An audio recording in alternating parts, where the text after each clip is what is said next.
Hi friends, welcome to my channel. இந்த வீடியோவில் நம்ம எதை பற்றி பார்க்க போகிறோம் அப்படின்னா, போன வாரம் வந்து நம்ம ஸ்விக்கியில் எவ்வளோ ஏர்னிங்ஸ் பண்ணோம் அப்படிங்கிறத பற்றி தான் பார்க்க போகிறோம். ஸோ நீங்கள் வந்து உங்களுடைய மாவட்டத்தில் ஸ்விக்கி, ஜொமேட்டோ எந்த பிளாட்ஃபார்மாக இருந்தாலும் சரி, எவ்வளோ ஏர்னிங்ஸ் பண்ணீங்க அப்படிங்கிறத மறக்காம கமெண்ட் பண்ணுங்க. நாம வந்து பார்த்தீங்க அப்படின்னா, போன வாரம் மே 19 இருந்து மே 25 வரைக்கும் அப்ராக்சிமேட்டாக நம்ம எவ்வளோ ஏர்னிங்ஸ் பண்ணோம் அப்படிங்கிறத இந்த வீடியோவில் நான் உங்களுக்கு சொல்ல போகிறேன். ஏன்னா நிறைய பேர் பார்த்தீங்க அப்படின்னா, ப்ரோ நீங்கள் வந்து எவ்வளோ ஏர்னிங்ஸ் பண்ணீங்க, போன வாரம் வந்து விளாகிங் வீடியோலாம் போட்டீங்க, அது மட்டும் இல்லாம டே பை டேவா வந்து 1, 2, 3 அப்படின்லாம் வந்து வீடியோ போட்டிருந்தீங்க. ஸோ ஃபைனலா எவ்வளவு நீங்க ஏர்னிங்ஸ் பண்ணீங்க அப்படின்ட்டு ஒரு 2 கமெண்ட் பார்த்தேன். ஸோ அதை பத்தி தான் இந்த வாரம் வந்து நம்ம பார்க்க போறோம். சரிங்களா? நீங்க நம்ம சேனலுக்கு புதுசா இருந்தீங்க அப்படின்னா சேனலை மறக்காம சப்ஸ்கிரைப் பண்ணிக்கோங்க. வாங்க இப்ப வீடியோ போகலாம். ஓகே ஃப்ரெண்ட்ஸ், நம்ம போன வாரம் மே 19 இருந்து 25 வரைக்கும் 1 வீக் வந்து ஏர்னிங்ஸ் பார்த்தோம். சரிங்களா? ஸோ அது வந்து பாத்தீங்கன்னா நமக்கு கோயம்புத்தூர்ல வந்து மினிமம் கேரண்டி அப்படிங்கிற பேர்ல கொடுப்பாங்க. ஸோ நம்மளுடைய ப்ரீவியஸ் வீடியோஸ்ல நிறைய வீடியோல நான் வந்து போட்டிருப்பேன். இந்த மாதிரி 8,000 பார்த்தோம், 6,500 பார்த்தோம், 10,500 பார்த்தோம், இல்லைன்னா வந்து 12,200 பார்க்கறதுக்கான வழிமுறைகள் என்னென்ன அப்படின்லாம் பார்த்தோம். ஸோ இன்னைக்கு நம்ம வந்து அந்த 10,500 தான் நம்ம வந்து ஏர்னிங்ஸ் பண்ணணும். சரிங்களா? ஸோ இதுக்கு எல்லாமே வந்து பாத்தீங்க அப்படின்னா நம்மளுடைய ஹார்ட் ஒர்க் இருந்தால் மட்டும்தான் வந்து அந்த அமௌண்ட்டை வந்து எடுக்க முடியும். ஸோ ஒவ்வொரு மாவட்டத்துக்கும் ஒவ்வொரு மாதிரி வந்து அமௌண்ட் வந்து சேஞ்ச் ஆகும். ஸோ இதை வந்து நான் நிறைய வீடியோலையுமே சொல்லியிருப்பேன். என்ன ப்ரோ நீங்க மட்டும் வந்து 10,500 எடுக்கிறீங்க, எங்களாலாம் வந்து எடுக்க முடியாதா? ஸோ நீங்களும் உங்களுடைய மாவட்டத்துல வந்து எடுக்கலாம். ஆனா நான் இப்பவும் சொல்றது, உங்களுடைய ஹார்ட் ஒர்க் போட்டா மட்டும்தான் வந்து குறிப்பிட்ட அமௌண்ட் வந்து நீங்க எடுக்க முடியும். அது மட்டும் இல்லாம நான் வந்து வீக்லி 7 டேஸ்மே வந்து ஒர்க் பார்த்தேன். சரிங்களா? ஸோ 7 நாளுமே ஒர்க் பார்த்ததுனால தான் நம்மளால அந்த 140 ஆர்டர் எடுத்து நம்மளால அச்சீவ் பண்ண முடியுது. ஸோ எனக்கு தெரிஞ்ச ஒரு சில டிப்ஸை வந்து நிறைய வீடியோக்குள்ள சொல்லியிருப்பேன். ஸோ இப்போ நான் வந்து போன வாரம் எப்படி வந்து ஃபாலோ பண்ணேன் அப்படிங்கிறத நான் சொல்லிடுறேன். வழக்கம் போல மண்டே டு சண்டே வரைக்கும் நம்ம வந்து லாகின்ல தான் இருப்போம். மார்னிங் வந்து பாத்தீங்க அப்படின்னா ஒரு 8 மணிக்கே லாகின் பண்ணிடுவோம். சரிங்களா? ஸோ 8 மணிக்கு லாகின் பண்ணிட்டேன் அப்படின்னா கண்டினியூஸா வந்து நடுவில் இருக்கக்கூடிய எல்லா ஆஃப் பீக்கு, மெயின் பீக்கு எல்லா பீக்குமே ஓட்டிடுவேன். ஈவினிங் வந்து பாத்தீங்க அப்படின்னா ஒரு ஒரு 2 மணி நேரம் மட்டும் தான் ரெஸ்ட் எடுப்பேன். ஸோ திரும்பவும் வந்து பாத்தீங்க அப்படின்னா டின்னர் பீக் வந்து ஸ்டார்ட் ஆயிடும். ஸோ டின்னர் பீக்ல நம்ம வந்து இன்னும் கொஞ்சம் அழுத்தி பிடிச்சி ஆர்டர் பார்த்தோம் அப்படின்னா ஓரளவுக்கு வந்து நெருங்கிடலாம். ஸோ ஒரு நாளைக்கு வந்து நம்ம ஆவரேஜா 20 ஆர்டர் வந்து ட்ரை பண்ணாலே போதும். நம்மளால வந்து அந்த 140 ஆர்டர் எடுத்த முடியும். இது வந்து கோயம்புத்தூர்ல இருக்கக்கூடிய அந்த வீக்லி எம்ஜி ஓட்டுறவங்களுக்கு மட்டும்தான். சரிங்களா? ஸோ உங்களாலையும் வந்து எடுக்க முடியும். அது மட்டும் இல்லாம இதே நீங்க மற்ற மாவட்டத்துல ஓட்டுறீங்க அப்படின்னா அங்கேயும் உங்களுடைய சிட்டிக்கு தகுந்த மாதிரி ஆவரேஜா வந்து ஏர்னிங்ஸ் பண்ண முடியும். சரிங்களா? உதாரணத்துக்கு நீங்க உங்க ஊர்ல பிரேக்ஃபாஸ்ட் இருந்தது அப்படின்னா கண்டிப்பா நீங்க பிரேக்ஃபாஸ்ட் ட்ரை பண்ணுங்க. மார்னிங்ல இருந்து ஒரு நைட் வரைக்கும் ஒரு 1 வீக் வந்து ஓட்டி பாருங்க. சரிங்களா? ஸோ அந்த மாதிரி ஓட்டிங்கன்னா மட்டும்தான் உங்களுடைய அந்த ஏர்னிங்ஸ் வந்து எப்படி கிடைக்குது அப்படின்றது தெரியும். அது மட்டும் இல்லாம நீங்க லாகின் ஹவர்ஸ் வந்து எவ்வளவு நேரம் கொடுக்குறீங்க அப்படிங்கிறது மெயின். சரிங்களா? ஸோ நீங்க ஸ்விக்கியா இருந்தாலும் சரி, ஜொமேட்டோவா இருந்தாலும் சரி, எதா இருந்தாலும் நீங்க ஹார்ட் ஒர்க்கை போட்டு ட்ரை பண்ணி பாருங்க. கண்டிப்பா உங்களால எடுக்க முடியும். நிறைய பேர் வந்து பாத்தீங்கன்னா பார்ட் டைம் வந்து ட்ரை பண்ணுவாங்க. ஸோ பார்ட் டைம்லயுமே இதே மாதிரி தான். நீங்க உங்களுடைய ஒர்க்கை முடிச்சுட்டு நீங்க வந்து உதாரணத்துக்கு ஒரு 7 மணிக்கு வரீங்க அப்படின்னாலும் 7 மணில இருந்து 11 மணிக்கு நீங்க வந்து கம்ப்ளீட் பண்ணினாலே போதும். உங்களுக்கான ஓரளவுக்கு நார்மலான வீக்லி ஏர்னிங்ஸ் வந்து கிடைக்கும். சரிங்களா? ஸோ அடுத்தது வந்து பாத்தீங்க அப்படின்னா இந்த இன்சென்டிவ் எடுக்கிற முறை. ஸோ இன்சென்டிவ் வந்து நிறைய பேத்துக்கு வந்து மிஸ் ஆகுது அப்படின்னு சொல்லிட்டு கமெண்ட்ல போட்டிருந்தாங்க.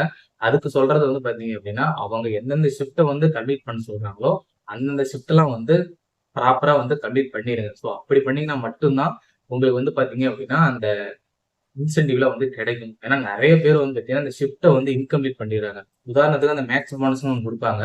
அந்த 7 டு 8 இல்லைன்னா 8 டு 9 இந்த மாதிரி 1 ஹவருக்கு 1 ஹவருக்கு ஷிஃப்ட்டை புக் பண்ணி கம்ப்ளீட் பண்ண சொல்லியிருப்பாங்க. ஸோ இவங்க என்ன பண்ணுவாங்க அப்படின்னா அந்த மேக்ஸ் போனஸ்க்கோசரம் அந்த ஷிஃப்ட்டை வந்து கம்ப்ளீட் பண்ணிட்டு அந்த ஃபுல் இன்சென்டிவ் எடுக்கிறதுக்கான ஷிஃப்ட்டை வந்து கம்ப்ளீட் பண்ணாமே விட்டுருவாங்க. உதாரணத்துக்கு நீங்க 7 மணிக்கு லாகின் பண்றீங்க அப்படின்னா 11 மணிக்கு அந்த ஷிஃப்ட்டை வந்து கம்ப்ளீட் பண்ணணும். சரிங்களா? மேக்ஸ் போனஸ் வந்து பிரச்சனை இல்லை, நீங்க வந்து ஆட்டோமேட்டிக்கா கம்ப்ளீட் பண்ணிடுவீங்க. ஆனா இந்த இன்சென்டிவ் ஃபுல் இன்சென்டிவ் எடுக்கிறதுக்கான அந்த ஷிஃப்ட் கம்ப்ளீட் வந்து கட்டாயம் நீங்க பண்ணிருக்கணும். ஸோ அப்படி பண்ணீங்கன்னா மட்டும்தான் உங்களுக்கு அந்த இன்சென்டிவ் கிடைக்கும். அது மட்டும் இல்லாம இப்ப கோயம்புத்தூர்ல இருக்கக்கூடிய அந்த வீக்லி எம்சிக்கு வந்து நீங்க ப்ராப்பரா அவங்க சொல்லியிருக்கக்கூடிய நான் பீக்கு, மெயின் பீக்கு இது எல்லாத்தையுமே வந்து கம்ப்ளீட் பண்ணிருக்கணும். முக்கியமா நீங்க 5 ரிஜெக்ஷன் தான் பண்ணிருக்கணும். இது வந்து வாரத்துக்கு உள்ளார. ஸோ ஒரு வாரத்துக்குள்ள நீங்க வந்து 5 ரிஜெக்ஷன் பண்ணிருந்தீங்கன்னா மட்டும்தான் உங்களுக்கு அது எலிஜிபிள் ஆகும். இதுவே 5 ரிஜெக்ஷனுக்கு மேல 6வதா பண்ணிட்டீங்க அப்படின்னா உங்களுக்கு அந்த மினிமம் கேரண்டி வந்து கேன்சல் ஆயிடும். ஸோ நீங்க எத்தனை ஆர்டர் ஓட்டினாலும் சரி உங்களுக்கு அது ஆட்டோமேட்டிக்காவே கேன்சல் ஆயிடும். ஸோ இப்படிதான் வந்து நான் ப்ராப்பரா வந்து பார்ப்பேன். அடுத்தது வந்து ஆர்டர் வந்து எப்படி எடுக்கிறது அப்படின்ட்டு நிறைய பேத்துக்கு வந்து கன்ஃபியூஷனா இருக்கும். உதாரணத்துக்கு நீங்க பிரேக்ஃபாஸ்ட் ஓட்டுறீங்க அப்படின்னா மார்னிங் வந்து எங்கெல்லாம் பிரேக்ஃபாஸ்ட் கடை ஓப்பன்ல இருக்கோ அந்த சைடு நீங்க வந்து கொஞ்சம் நிறைய நேரம் டைம் ஸ்பெண்டிங்னா மட்டும்தான் ஆர்டர் வந்து அதிகமாக கிடைக்கும். அதே மாதிரி தான் வந்து பார்த்தீங்கன்னா லஞ்சு, அதுக்கப்புறமேட்டு ஸ்நாக்ஸ், டின்னர். ஸோ இதெல்லாம் நான் முன்னாடி வீடியோக்குள்ளேயே நான் வந்து சொல்லியிருப்பேன். சரி, ஸோ அதுக்கு தகுந்த மாதிரி நீங்க வந்து பிளான் பண்ணி பண்ணிக்கோங்க. சரிங்களா? ஸோ நீங்க வந்து பார்த்தீங்க அப்படின்னா எந்த பக்கம் ஆர்டர் அதிகமாக கிடைக்கும் அப்படிங்கிறத பார்த்து மூவ் பண்ணுங்க. அதே மாதிரியே முக்கியமான விஷயம், நீங்க இந்த லாங் ஆர்டர்லாம் போறீங்க அப்படின்னா குடுத்துட்டு கொஞ்சம் சீக்கிரமா உள்ள வர பாருங்க. சரிங்களா? ஸோ லாங் ஆர்டர்லாம் நிறைய டெலிவரி பார்ட்னர்லாம் வந்து பார்த்தீங்கன்னா ரிஜெக்ட் பண்ணி ஸோ மோஸ்ட் ஆஃப் மாவட்டத்துலலாம் வந்து பார்த்தீங்க அப்படின்னா ஏர்னிங்ஸ் பேஸ்ல தான் இருக்கு. ஸோ நான் என்ன சொல்றேன் அப்படின்னா நீங்க ஏர்னிங்ஸ் பேஸா இருந்தீங்க அப்படின்னா கண்டிப்பா அந்த லாங் ஆர்டர்லாம் வந்து அட்டன் பண்ணுங்க. உதாரணத்துக்கு ஒரு 15 கிலோமீட்டர் 20 கிலோமீட்டர் ஆர்டர்லாம் இப்போ தாராளமாகவே வருது. ஸோ அந்த மாதிரி ஆர்டர்லாம் உங்களுக்கு கிடைக்கும் போது அமௌண்ட் கொஞ்சம் அதிகமாகவே கிடைக்கும். ஏன்னா இப்போ வந்து ஜொமேட்டோல வந்து அந்த கான்செப்ட்ல தான் போயிட்டு இருக்காங்க. ஸோ ஸ்விக்கியுமே இப்போ அதே கான்செப்ட் தான். முடிஞ்ச அளவுக்கு வந்து பாத்தீங்க அப்படின்னா இந்த லாங் ஆர்டர்லாம் வந்து போக ட்ரை பண்ணி சரிங்களா? ஸோ நீங்க வந்து அதெல்லாம் ரிஜெக்ட் பண்ணிட்டீங்க அப்படின்னா உங்களுக்கு வந்து ஆர்டரே வராம ஒரு 1 ஹவர், ஹாஃப் அன் ஹவர் இந்த மாதிரி டிலே ஆகிறதுக்கு நிறையவே வாய்ப்பு இருக்கு. அதுவே அந்த ஆர்டர் கொண்டு போய் டெலிவரி பண்ணிட்டு நீங்க ஜோனுக்குள்ள வந்தீங்க அப்படின்னா உங்களுக்கு இன்னமுமே வந்து பாத்தீங்க அப்படின்னா அதிக ஆர்டர் வரதுக்கு நிறையவே வாய்ப்பு இருக்கு. சரிங்களா? ஸோ இது வந்து பாத்தீங்க அப்படின்னா என்னுடைய அனுபவம். நீங்க வந்து ட்ரை பண்ணி பாருங்க. சரிங்களா? அதே மாதிரி இந்த பார்ட் டைம்ல வந்து என்ன ப்ரோ ஃபர்ஸ்ட் ஆர்டர் தூக்கி 10 கிலோமீட்டர் போட்டான், 15 கிலோமீட்டர் போட்டுட்டான், எனக்கு வந்து போக இஷ்டம் இல்லை அப்படின்னு சொல்லிட்டு நீங்க வந்து ரிஜெக்ட் பண்ணீங்க அப்படின்னா பாத்தீங்க அப்படின்னா அந்த ஆர்டர் கவுண்ட்ன்றது கம்மியாயிடும். உதாரணத்துக்கு நீங்க ஒரு 8 ஆர்டர் பார்த்தா ஒரு இன்சென்டிவ் கிடைக்குதுன்னு வச்சுக்கோங்களேன். நீங்க அந்த ஆர்டர் ரிஜெக்ட் பண்ணிட்டீங்க அப்படின்னா ஒரு ஆர்டருக்கோசரம் நீங்க நைட் வரைக்கும் உட்கார மாதிரி இருக்கும். இப்போ அதுக்காக தான் சொல்றேன், 7 மணிக்கு ஸ்டார்ட் பண்றீங்க, உடனே ஒரு லாங் ஆர்டர் கிடைக்குது அப்படின்னா டக்குன்னு அந்த ஆர்டர் டெலிவரி பண்ணிட்டு வந்துட்டீங்க அப்படின்னா உங்களுக்கு அடுத்த ஆர்டர் சீக்கிரமாவே கிடைச்சிடும். இது வந்து எனக்கு நடந்திருக்குது, அதனால நான் வந்து சொல்றேன். சரிங்களா? ஸோ அதே மாதிரியே கஸ்டமர் நிறைய பேர் வந்து பாத்தீங்கன்னா இன்கிரேட்டர் போட்டுப்பாங்க. அதெல்லாம் வந்து ப்ராப்பரா நீங்க வந்து கேட்டுட்டு போங்க. ஏன்னா நெறைய பேர் வந்து பார்த்தீங்க அப்படின்னா, இன்கரெக்ட் அட்ரஸ் போட்டுட்டு ஆர்டர் வந்து கேன்சல் பண்ணிருவாங்க. அது வந்து அவங்களுக்கே வந்து பெனால்ட்டியா வந்துரும். ஸோ இதெல்லாம் வந்து நடந்திருக்கு. அதுக்கு தான் சொல்றேன். திரும்பவும் நான் வந்து சொல்றேன். சரிங்களா? இன்கரெக்ட் அட்ரஸ் போட்டு நீங்க வந்து இவ்வளோ தூரம் வசூல்றீங்க, அவ்வளோ தூரம் வசூல்றீங்கன்னு சொல்லிட்டு ஆர்டர் வந்து கேன்சல் பண்ணிருவாங்க. அதாவது கஸ்டமர் கேர்ல நீங்க இன்ஃபார்ம் பண்ணிட்டு, அவங்க உங்களுக்கு வந்து கேன்சல் பண்ணி குடுத்தா மட்டும் கேன்சல் பண்ணுங்க. தேவையில்லாம வந்து ஆர்டர கேன்சல் பண்ணிட்டு, உங்களுக்கு அந்த ஃபுட்டுக்கான பெனால்ட்டிய வந்து வாங்கிக்காதீங்க. சரிங்களா? ஸோ அத வந்து பார்த்தீங்க அப்படின்னா, உங்களுக்கு ரீஃபண்டும் தரமாட்டாங்க. ரீஃபண்ட் நீங்க அப்ளை பண்ணாலுமே அவங்க உங்க மேல தான் வந்து கம்ப்ளைண்ட் பண்ணுவாங்க. ஸோ நீங்க மினிமம் ஜோனுக்குள்ள நீங்க வந்து ஒரு இன்டர்நெட் வருது அப்படின்னா 3 கிலோமீட்டர்ஸ்ல இருந்து 5 கிலோமீட்டர்ஸ் வரைக்கும் நம்ம டெலிவரி போய் கொடுக்கறதுக்கான ரைட்ஸுமே இருக்கு. சரிங்களா? இது வந்து கஸ்டமர் கேர்லயே நம்மளுக்கு வந்து இன்ஃபார்ம் பண்ணுவாங்க. ஸோ இதுக்கு மேல நீங்க அந்த மாதிரி ஃபாலோ பண்ணுங்க. வாங்க இப்ப நம்ம போன வாரம் மே 19ல இருந்து 25 வரைக்கும் எவ்வளவு ஏர்னிங்ஸ் பண்ணோம் அப்படிங்கிறத நான் உங்களுக்கு ஸ்கிரீன்ஷாட்டோட காமிக்கிறேன். போன வாரம் வந்து பாத்தீங்க அப்படின்னா நம்ம 7 நாளுமே ஒர்க் பார்த்தோம். பத்தாததுக்கு மழை வந்து பயங்கரமா வந்துச்சு. நடுவுல கூட நான் ஒரு 2, 3 வீடியோக்கள்ல வந்து சொல்லியிருப்பேன். இந்த மாதிரி வந்து ரெயின் சர்ச்ல எப்படி ஆக்டிவேஷன் பண்றது, ப்ரீவியஸ் வீடியோஸ்ல போய் செக் பண்ணி பாருங்க. சரிங்களா? அதெல்லாம் உங்களுக்கு ரொம்பவே யூஸ்ஃபுல்லா இருக்கும். அது மட்டும் இல்லாம இந்த விளாகிங் இந்த எபிசோட் 1, 2 அப்படின்னு போட்டிருப்பேன். ஸோ அது வந்து பாதியிலே நிறுத்த காரணமும் இதுதான். ஏன்னா வந்து மழை வந்து ரொம்ப அதிகமா வந்துச்சு.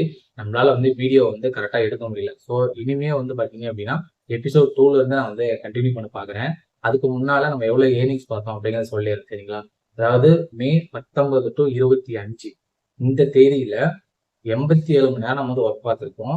அடுத்தது வந்து பாத்தீங்க அப்படின்னா டோட்டலா நமக்கு கொடுக்கக்கூடிய order earnings, incentives, customer tips, bonus, adjustment இது எல்லாத்தையுமே சேர்த்து நமக்கு 10,688 ரூபா வந்திருக்கு. சரிங்களா? ஸோ இதுல வந்து பாத்தீங்க அப்படின்னா டிப்ஸ் மட்டுமே 250 ரூபா நம்மளுக்கு வந்து கிடைச்சிருக்கு. ஏர்னிங்ஸ் வந்து பாத்தீங்க அப்படின்னா ஒரு 5,000 ரூபா. அடுத்தது இன்சென்டிவ்ஸ்ல வந்து பாத்தீங்கன்னா ஒரு 5,000 ரூபா. அதாவது போனஸ், இன்சென்டிவ் எல்லாமே சேர்த்து டோட்டலா நம்மளுக்கு வந்து பாத்தீங்க அப்படின்னா ஒரு 10,688 ரூபா இதான் நம்ம கையில இருக்கு. நமக்கு ஃப்ளோட்டிங் கேஷ் கழிச்சது போக தான் மிச்சம் வரும். சரிங்களா? ஃப்ளோட்டிங் கேஷே வந்து பாத்தீங்க அப்படின்னா ஒரு 4,000 ரூபா வரைக்கும் இருக்கு. ஸோ ஃப்ளோட்டிங் கேஷ் 4,000 ரூபா கழிச்சது போக நம்மளுக்கு மிச்சம் எவ்வளவு வருதோ அதை புதன்கிழமை மார்னிங் வந்து நம்மளுக்கு அப்டேட் பண்ணாங்க. ஸோ இதான் ஃப்ரெண்ட்ஸ் போன வாரம் நம்ம வந்து ஏர்னிங்ஸ் பார்த்தது. நீங்களும் உங்க ஊர்ல வந்து எவ்வளவு ஏர்னிங்ஸ் பார்த்தீங்க அப்படிங்கிறதையும் மறக்காம கமெண்ட் பண்ணுங்க. இன்னும் வேற எந்த மாதிரி வீடியோலாம் நம்ம வந்து அப்லோட் பண்ணலாம் அப்படிங்கிறதையும் கமெண்ட் பண்ணுங்க. அதுக்கு தகுந்த மாதிரி நம்ம வீடியோ வந்து அப்லோட் பண்ணலாம். சரிங்களா? இந்த வீடியோ உங்களுக்கு ஒரு இன்ஃபர்மேஷனா இருந்திருக்கும். அது மட்டும் இல்லாம ஒரு மோட்டிவேஷனாவும் இருக்கும் அப்படின்னு நினைக்கிறேன்.